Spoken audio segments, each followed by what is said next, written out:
মুফতি আমির হামজা তিনি একটা কথা বলেছেন যে আমি কোরআনের মধ্যে 53 জায়গায় ভুল পেয়েছি। মুসলমানরা বলে যে কোরআনের মধ্যে ভুল নাই, এটা মিথ্যা কথা। কোরআনের মধ্যে ভুল আছে, তিনি নাকি 53 জায়গায় এই ভুল ধরেছেন। আসলে 53 জায়গায় তিনি ভুল ধরেছেন, তিনি এমন কথা বলেছেন, কিন্তু আমরা সামনের এবং পিছনের ভিডিও না দেখে আমরা বিভিন্নভাবে কমেন্ট করি বা বিভিন্নভাবে মানুষকে গালিগালাজ করে থাকি, যেটা আমরা দেখতে পেয়েছি সোশ্যাল মিডিয়াতে, এটা ভাইরাল হয়ে গেছে। আজকে মুফতি আমির হামজা তিনি বলেছিলেন যে লরেন বুথ তিনি একটা কথা বলেছিলেন যে মুসলমানদের কোরআনে নাকি ভুল নাই, তাদের কোরআনে ভুল আছে, 53 জায়গায় ভুল আছে। এই কথাটাই মুফতি আমির হামজা বলেছেন যে লরেন বুথ জানিয়েছে মুসলমানদের কোরআনের মধ্যে 53 জায়গায় ভুল। নিজেও সে ভুলগুলি ধরলেন, কিন্তু পরবর্তীতে তিনি দেখেন যে যেখানে যেখানে তিনি ভুল ধরেছেন আল্লাহ রাব্বুল আলামিন 1400-1450 বছর পূর্বেই তার পরের আয়াতের ওই ভুলের সংশোধন আল্লাহ পাক নিজেই করে দিয়েছেন। সুবহানাল্লাহ। আজকে আমরা এই যে আগের এবং পিছনের কথা না শুনে, আমরা আগে পিছনের ভিডিও না দেখে আমরা বিভিন্নভাবে ভিডিও করে তাকে হেয় প্রতিপন্ন করার চেষ্টা করছি, কিন্তু একটা বিষয় লক্ষ্য রেখেছেন কি, আমরা যাকে হেয় প্রতিপন্ন করার চেষ্টা তদবির চালাচ্ছি, আসলে তাকে প্রতিপন্ন করছি নাকি তাকে উপরের দিকে আরও ঠেলে তুলে দিচ্ছি, এই বিষয়টা আপনাদেরকে কিন্তু জানতে হবে। আজকে আমরা কোনো মানুষকে মিথ্যা তহমত দিচ্ছি কিনা এই বিষয়ে আমাদেরকে জানতে হবে। আজকে আমরা যে কথাগুলি বলছি বা একজনকে আমরা কাফের ফতুয়া দিচ্ছি, আমরা যাকে কাফের বলছি আসলে সে কাফের কিনা, সে কুফরি করলো কিনা, বরং এই কাফের ফতুয়া আমার নিজের দিকেই প্রত্যাবর্তন করবে কিনা, এই বিষয়টা কিন্তু আমরা একটা বারও ভেবে দেখি না। আসলে আমাদের কিন্তু এই বিষয়গুলি ভেবে দেখা দরকার, কারণ আমরা মুসলমান, আমাদের মধ্যে আর এক মুসলমান ভাইয়ের উপরে যে আমরা মিথ্যা তহমত চাপিয়ে দিচ্ছি যে ও কাফের হয়ে গেছে, কাফের হিসাবে পতিত হয়েছে, বা তাকে আমরা কাফের ফতুয়া দিয়ে তাকে আমরা সমাজ থেকে বা এই দেশ থেকে বিতাড়িত করার পাইতারা বা চিন্তা ফিকির করে থাকি। সম্মানিত উপস্থিতি, আজকে আমরা যাকে কাফের ফতুয়া দিচ্ছি আসলে সে কি কাফের? সে যদি কাফের কুফরিত্ব না করে থাকে তাহলে যে আপনি নিজেই কাফের না হওয়া পর্যন্ত মৃত্যুবরণ করবেন না। আজকে আমরা যাকে কাফের ফতুয়া দিচ্ছি যদি সে কাফের না হয়ে থাকে তাহলে একটাবার চিন্তা করেন সেই ফতুয়া কিন্তু আপনার দিকেই পতিত হবে। সুতরাং একজন মুসলমান, একজন মুমিনকে আমরা কাফের বলার পূর্বে অবশ্যই আমাদেরকে কিন্তু সতর্কতা অবলম্বন করতে হবে। যে বিষয়টা নিয়ে আমি আপনাদের সামনে কথা বলছিলাম, মুফতি আমির হামজা ভাই তিনি যে কথাটা বলেছিলেন যে মুসলমানদের কোরআনের মধ্যে ভুল নাই, না, মুসলমানদের কোরআনের মধ্যে ভুল আছে, 53 জায়গায় ভুল, কিন্তু তার সেই কথাগুলি সে পরবর্তী কথাগুলি জানিয়ে দিয়েছেন যে না, আমি যেখানেই ভুল ধরেছি সেখানেই আল্লাহ রাব্বুল আলামিন আজ থেকে 1400 বছর পূর্বেই সেই ভুলগুলি আল্লাহ পাক নিজেই কিন্তু সংশোধন করে দিয়েছেন। সুতরাং কোরআনে ভুল বলার কোনো অবকাশ নাই।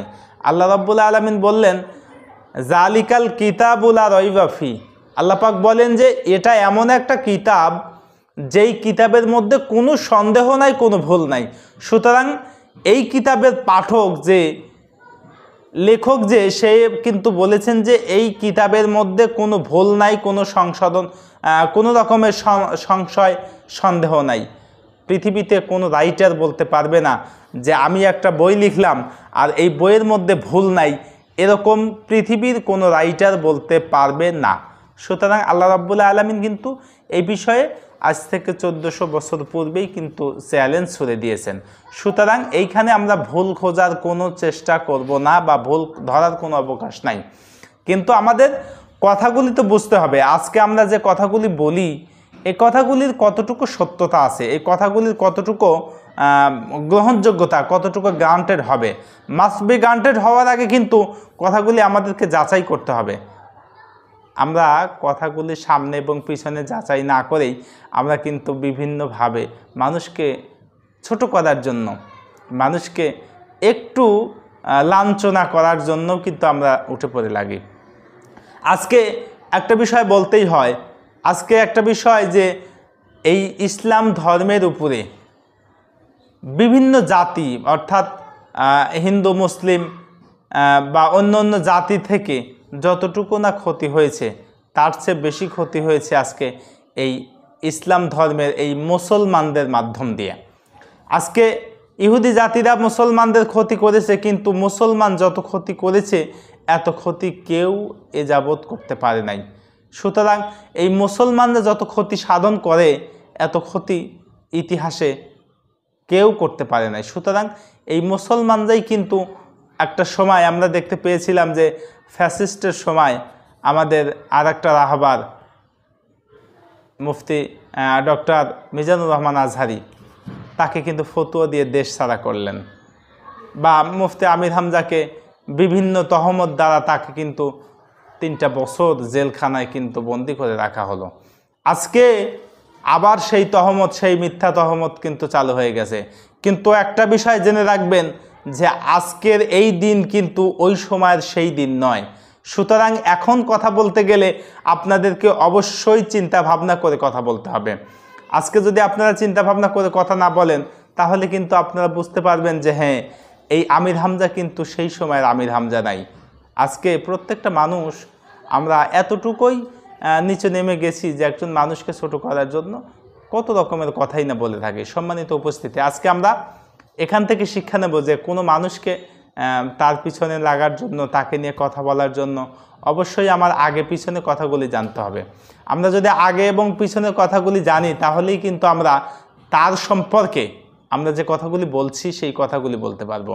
আজকে সে যে কথাগুলি বলছেন এগুলি ইউটিউবার ভাইরা বিভিন্নভাবে কাট ছাট করে সামনের অংশ এবং পিছনের অংশ ফেলে দিয়েছে, দিয়ে শুধু ওই অংশটুকু ছেড়ে দিয়েছে যে এই দেখো মুফতি আমির হামজা নাকি কোরআনের মধ্যে 53 জায়গায় ভুল ধরেছে, দেখো মুফতি আমির হামজা আর মুসলমান নাই, মুফতি আমির হামজা কাফের হয়ে গেছে, মুফতি আমির হামজার কোনো কথা শোনা যাবে না, মুফতি আমির হামজা তিনি মিথ্যাবাদী, তিনি মিথ্যুক, এই মুফতি আমির হামজা যেখানেই আসবে সেখানেই তাকে বয়কট করো, মুফতি আমির হামজার সঙ্গে মুসলমানদের কোনো সম্পর্ক নাই, ইত্যাদি ইত্যাদি ইত্যাদি এক্সেট্রা এক্সেট্রা।